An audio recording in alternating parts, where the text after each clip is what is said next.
I think one of the things that is it shows really well with this lot and the next lot is that there's a substantial difference in the color that comes through right away. Yes, absolutely. A lot more intensity and more of the purple hues and less of the orange hues. Yeah, for sure. The treatment definitely has a much more vibrant color to it, and much more purple hue. So it's definitely a lot better looking wine. I have just an open comment. Like, has anybody else, are they perceiving that the DTMA treatment, we seem to get a perception that the wines have been aged longer, which is an interesting result. I don't know if anybody else is experiencing that or not, but well, we have a couple of these. It just appeared that they had a longer age, which is kind of nice. In the case of this one, by color, I got a brown edge on the treatment and a purple edge on the control. So I would have said just the opposite. But if what you're referring to is the smoothing of that graininess, there's no question about it. I mean, the wines to me are much more refined, and maybe that signals age to you. Mm-hmm. But I think it happens right away.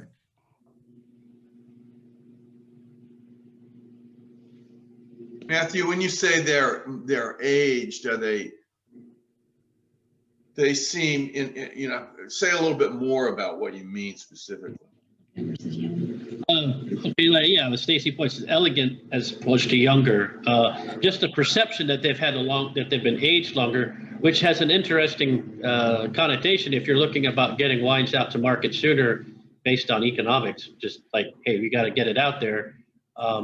It's still a perception. I think they just feel a little bit rounder and a little bit more mature in a nice way, across the board. Now, some of them are more so than others, but so far on the ones we've had so far, it's just a note that we've been making on a couple, throughout the tasting. Yeah, well, I certainly agree with that. They're more refined, they're more round. The one caution I would give, and I say this about micro-ox too, is they're also tend to be more reductive. So you have to be a little bit careful. And I would certainly say, like Todd is doing, to do this in combination with micro-ox to complete the structure and maybe quench its reductive strength could work. And the other, Richard Smart briefly mentioned peace. This is press early, accentuated cut edges. So if you're trying to move a wine to market and maybe turn the tanks because you just don't have any, then that's an option. In what I've seen so far, you may not get the color benefit here and the richness, but you can make wines that are quite fruity and well extracted in 3 days.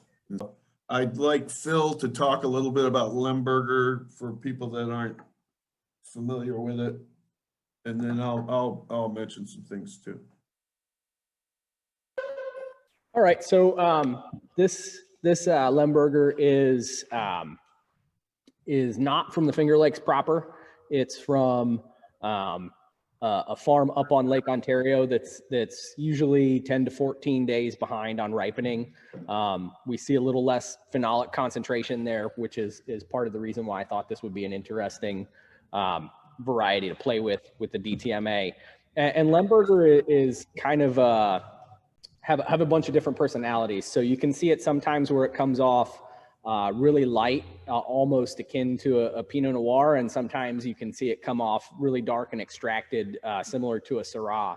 I think this one leans a bit more in the Pinot Noir direction than the Syrah direction, but I think let's taste them and then talk about them.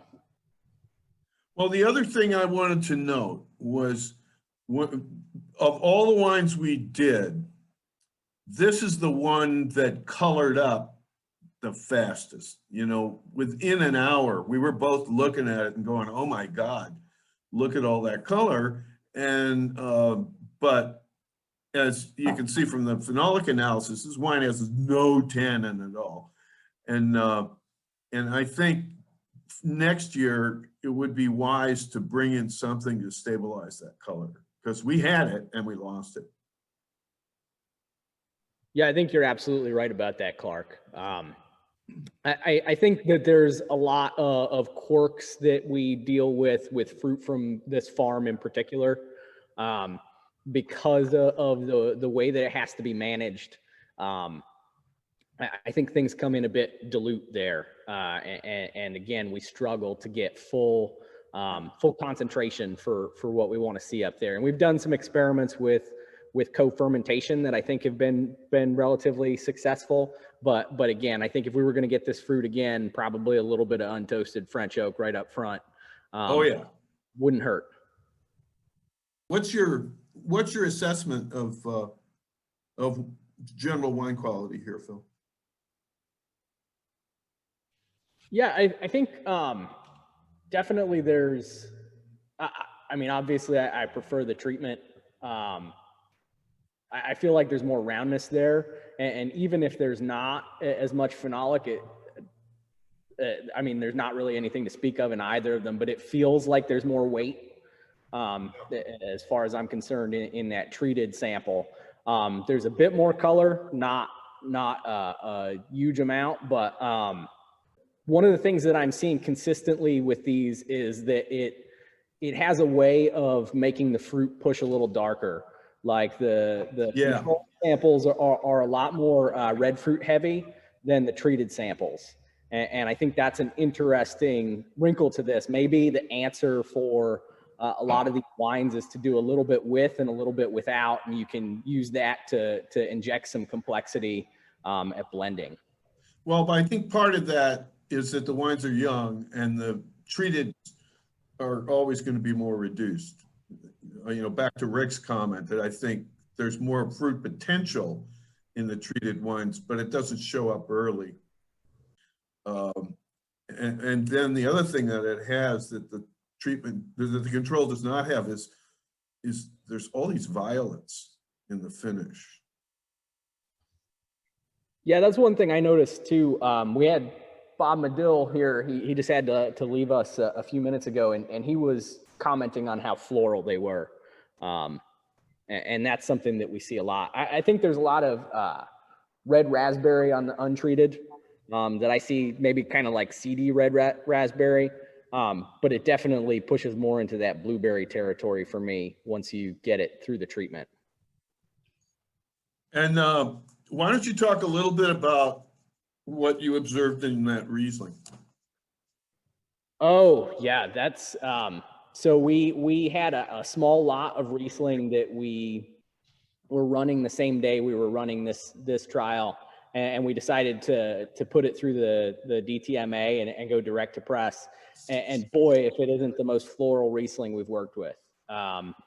It was so flowery, almost muscat type characters, even at the juice phase.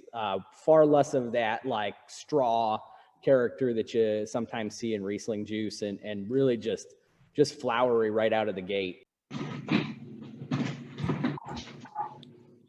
Okay, so now we have the rarest of beast, Finger Lakes Cabernet Sauvignon, and well, it still has color.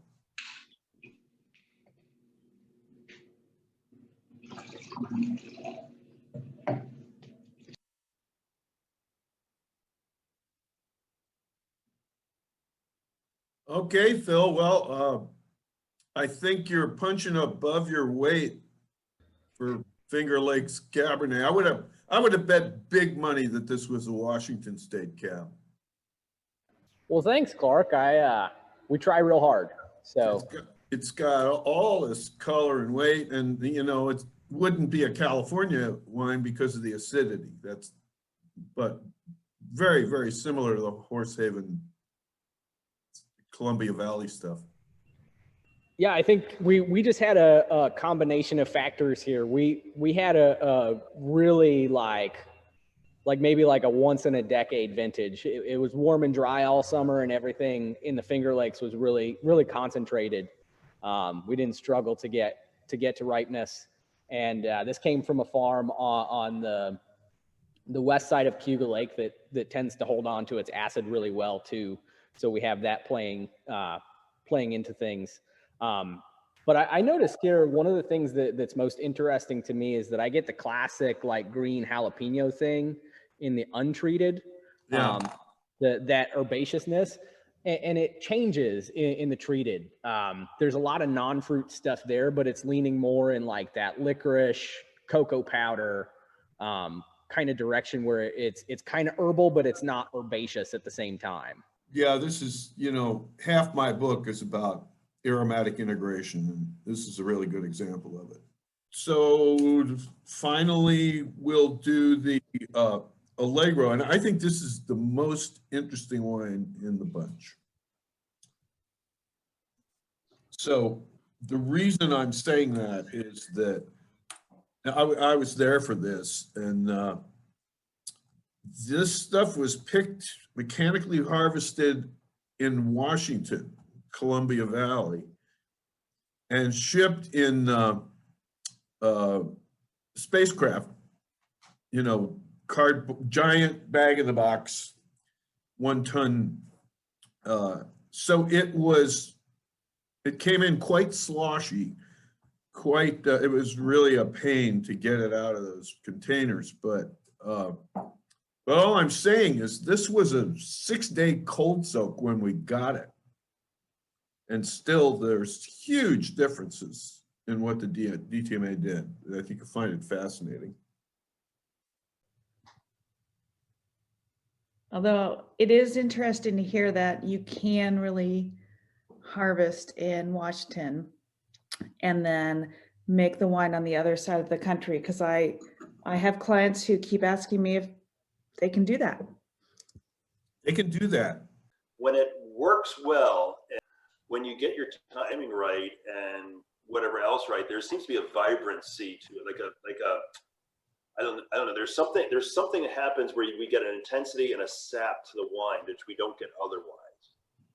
And I really like it. It happened, I think, on this wine. It happened on maybe 2 other lots, but not across the board. So there's some lots we did where we didn't get the same kind of bump. And whether it's variety related, location related, I'm sure there's partly, how we use the machine, and whether or not we had the right speed going through the right. But I mean, after tasting a couple of the varieties, specifically this one, and also the Petite Syrah we ran through here, it was just a night and day kind of thing, which is what convinced me to make sure it didn't leave the East Coast.